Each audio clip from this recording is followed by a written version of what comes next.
For today's history video, I want to talk about something that's eerily similar to Obama, but I want to talk about how close the United States came to having a communist president. I mean, a genuine card-carrying member of the Communist Party.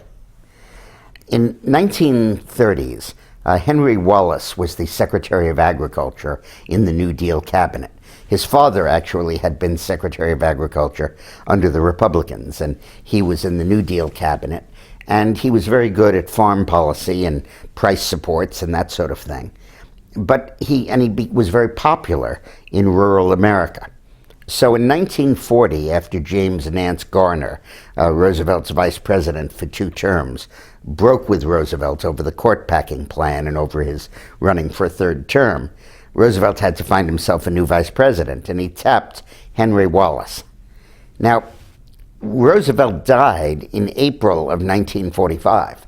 He took the oath of office for his 2nd term in March of 1945, 30 days or so before he died. And that meant that Wallace was out as vice president and Harry Truman was in. But if Roosevelt had died a year earlier, which was very possible, he was getting sick and deteriorating rapidly, then Henry Wallace would have succeeded and been president of the United States, and possibly would have been reelected because he was the incumbent president.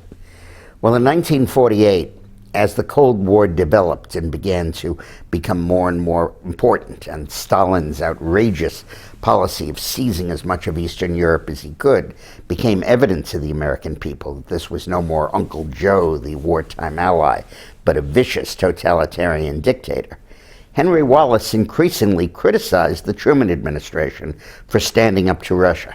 He said that we caused the Cold War because we exacerbated Soviet distrust of us, and that we were forcing Russia to defend itself because of our aggressive intentions. This, of course, was during a time when the U.S. had the atomic bomb and nobody else did. I mean, we could very simply have told them, if you don't get out of Eastern Europe in the next 5 minutes, we're going to bomb Moscow and level it, and then Leningrad, and then we'll keep going. We could have done that. There was no possibility of retaliation.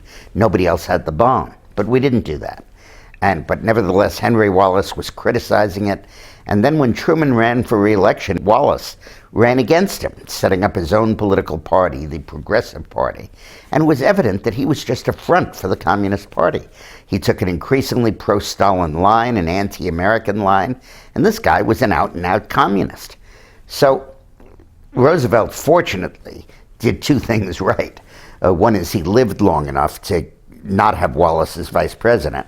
And the other is that he dumped Wallace in 1944 because he saw what a crazy, loony leftist he was, and put Harry Truman on the ticket, who, of course, was a moderate, a centrist, and did a very distinguished job as president.